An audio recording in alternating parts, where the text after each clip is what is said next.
and got a 655 in 2 weeks. Wait, but the thumbnail and the caption said that my score was 710. So did I lie on the thumbnail and caption? No. Actually, I gave the new GMAT. So if you know about the old GMAT, according to the old GMAT, I scored a 710, and according to the new GMAT, I scored a 655. And I will tell you how to do that within 2 weeks. So first things first, what to expect on the new GMAT. I as a person has given the old GMAT as well as the new GMAT. For the old GMAT, I studied a lot to get a good score. And for the new GMAT, I honestly did not study that much. This exam I just gave for you guys. The old GMAT I gave for myself so that I get into a good B school. But this exam I just gave for my YouTube channel so that I could make this video and tell you guys what to expect. I'm not planning to apply to B schools with this GMAT score just for you guys. Now let's talk about how the new GMAT is as opposed to the older GMAT. First things first, it is way much more easier and it is shorter.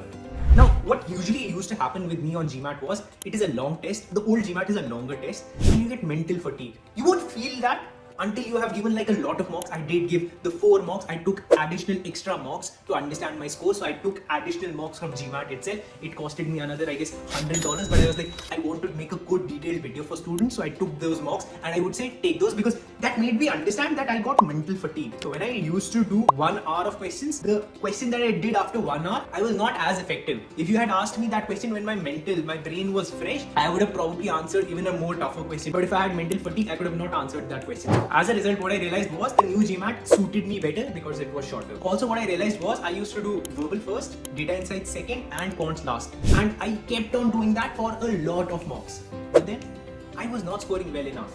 I always used to mess up my quants because quants was at the end. So I used to mess up my quants just because I had mental fatigue. I did not understand the trap. And if you don't know what traps are, don't worry, I'll talk about traps in the video. But there were traps on quants and I did not used to figure out those traps. So as a result, I changed my strategy on the second mock. I changed my strategy on the third mock, and on the fourth mock, I just realized that data insights is something that I'm very strong at. So I'll give data insights at the end. Because even if I'm completely fatigued, I can give data insights. I can still score a good score on data insights. But I cannot score a good score on verbal if I'm fatigued. Because I will not be able to understand the reading comprehension. I'll not be able to figure out the traps on quants. So what I then decided was, I started with verbal, then did quants, and then did data insights. Now with verbal, there is one thing that you have to read for reason.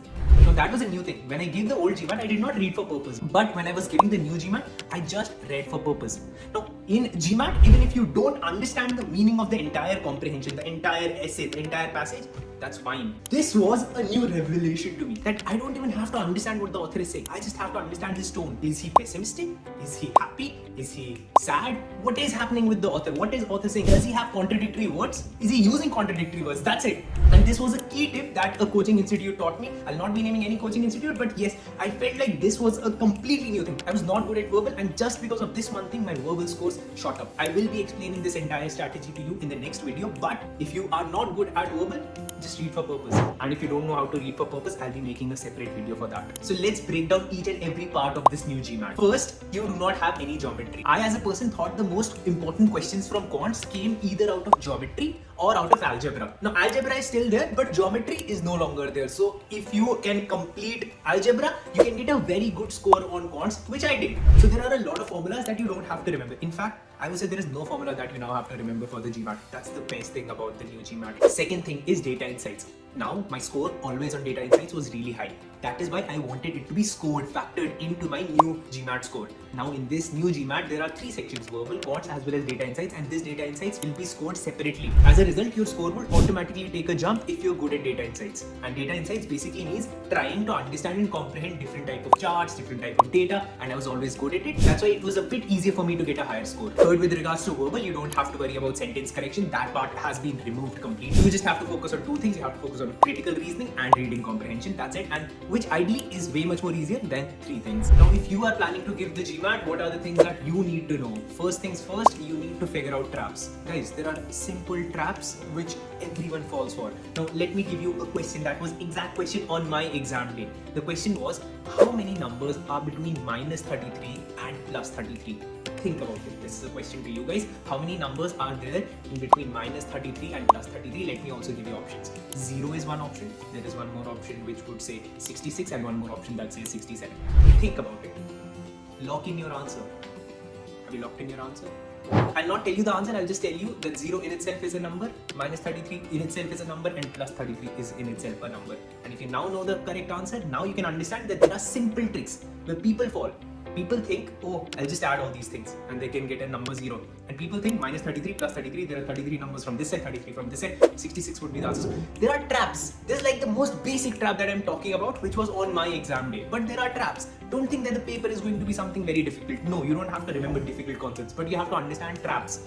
How the GMAT test maker is giving you traps, how you can solve those traps, how you can not fall for the traps. There are so many places where traps are so simple that they might just ask you how many numbers lie between 1 and 3. Such a simple question. Lock in your answer. How many numbers lie between 1 and 3?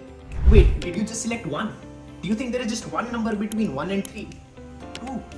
What about 2.1? Isn't that between 1 and 3? What about 2.2, 2.3, 2.4, 2.2, 1, 2, 3? There are unlimited numbers between 1 and 3. And that is what the GMAT test makers test you on. They trap you on very simple questions. So please don't think that you have to learn something very crazy. It's not astroscience, nothing like that. It is simple, but then they have traps. So you have to figure out that there are these traps and you have to save yourself from these traps. So what I did for the new GMAT was I took a few coaching classes and took classes of all these people and tried to understand which one is providing the best classes for the new GMAT. And honestly, there are not a lot of people who are providing classes for the new GMAT. There are a couple of people who I actually love the most, but I do not want to promote anyone specifically. If you are looking for GMAT classes, text me on personal. I can recommend you a few classes, but I do not want to promote anyone in public. And one more thing, you don't have to write an essay on the GMAT, which was like a big relief for me, because honestly, I'm not that good at verbal and I'm not that good at writing essays. So that was a very big relief for me. Now, all in all, I would give the new GMAT a 4 out of 5 stars because it was a good test.